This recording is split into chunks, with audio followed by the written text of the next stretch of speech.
Every Purple Heart awarded to a wounded American soldier since 1945. Korea, Vietnam, Iraq, Afghanistan was manufactured for an invasion that never happened. 1.5 million medals struck for the bodies that would break on these beaches. The atomic bomb made them surplus. But what if the bomb was never dropped? What if Truman said no? And 500,000 Americans sailed toward the most fortified coastline in human history.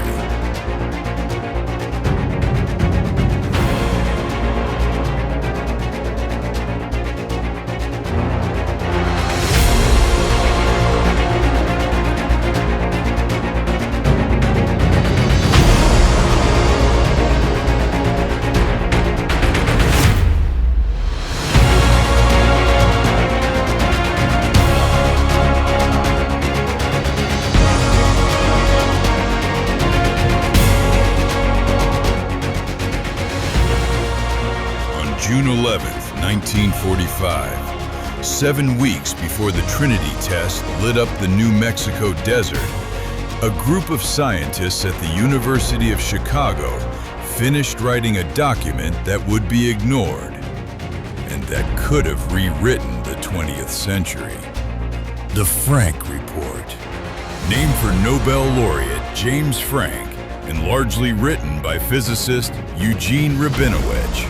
It argued something radical. Don't drop the bomb on a city. Demonstrate it. Detonate it on an uninhabited island in front of international observers and let the sheer horror of what it could do speak for itself. The report predicted with eerie precision exactly what would follow if America used the bomb without warning. A nuclear arms race, an era of global terror, and a world where the shadow of annihilation would hang over every generation. They were right about all of it, but the interim committee sided with the military. Leo Szilard's petition, signed by 70 Manhattan Project scientists begging Truman to reconsider, was deliberately buried by General Groves. It never reached the president's desk. In our timeline, Truman never saw the alternatives. But what if he had? What if the scientists won? What if Hiroshima simply never happened?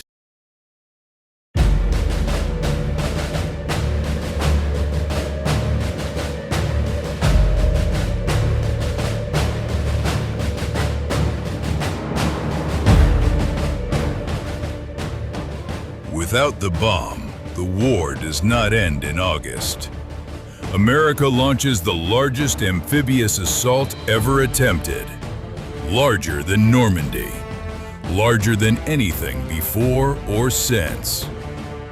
Operation Olympic sends 250,000 troops toward Kyushu's southern beaches. They expect fierce resistance.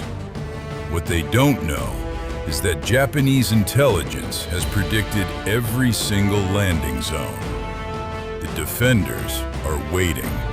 Beneath the mountains of Kyushu, thousands of aircraft sit hidden in tunnels, waiting for the signal. Japan has reserved over 5,000 kamikaze aircraft for this moment. Not the worn-out trainers of Okinawa. Everything. Fighters, bombers, biplanes held together with fabric and wire. At Okinawa, kamikazes sank or damaged nearly 400 ships. At Kyushu, the ratio will be worse. 1 hit for every 6 planes launched. But the horror extends beyond the beaches. Emperor Hirohito has mobilized the entire civilian population. 28 million men and women between the ages of 15 and 60. Their weapons: bamboo spears, pitchforks, satchel charges strapped to children trained to roll beneath American tanks. When Prime Minister Suzuki was shown the militia's weapons, muskets from the previous century, longbows, sharpened sticks, he turned to his aide and whispered, "This is awful."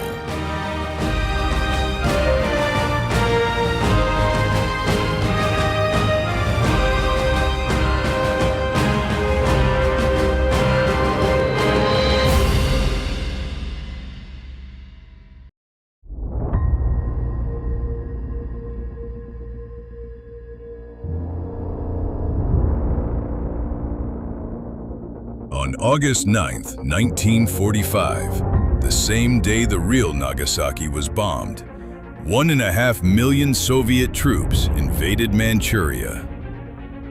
In our timeline, Japan surrendered 6 days later. But without the bomb, there is no surrender. The Soviets keep going. They take all of Korea. They land on Hokkaido, an operation Soviet commanders had actively planned for. The post-war map of Asia looks nothing like the one we know.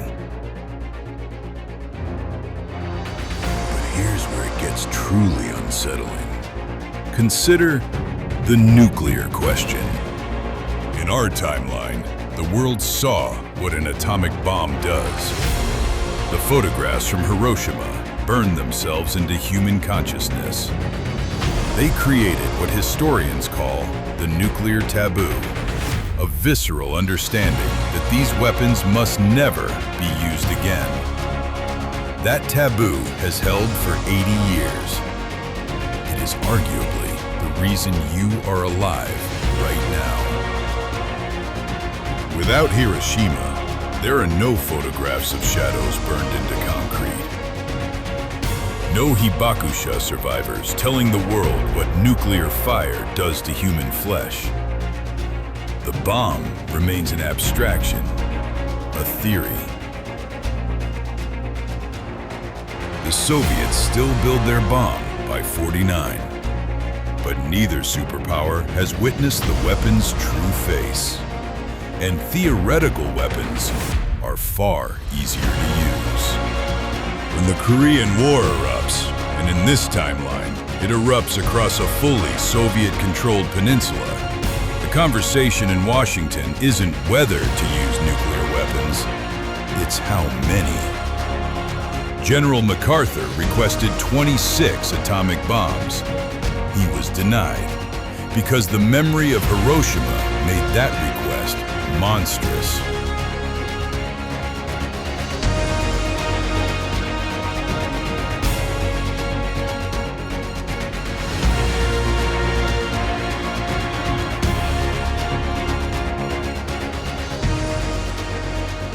Imagine waking up in this world.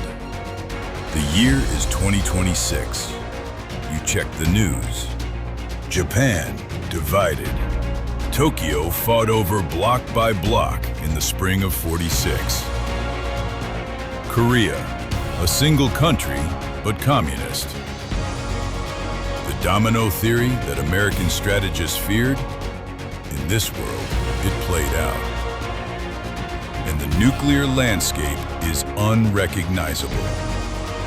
Without the horror of Hiroshima to anchor disarmament efforts, the Non-Proliferation Treaty was never signed. Tactical nuclear weapons used in at least 2 regional conflicts in the '60s. The world crossed the threshold and kept crossing it. You live in a world with 30 nuclear-armed nations instead of 9, and nobody finds this strange. Because nobody ever saw what the bomb really does to a city of human beings. Here's the thought that should keep you up tonight. 200,000 people died in Hiroshima and Nagasaki. Civilians, families, children walking to school on a Tuesday morning. Without it, the wall doesn't exist. And without the wall, someone would have eventually pushed the button. The 200,000 who died may have, through no choice of their own, saved tens of millions. That is not a justification. It is a tragedy that resists comprehension. Those medals are still being awarded.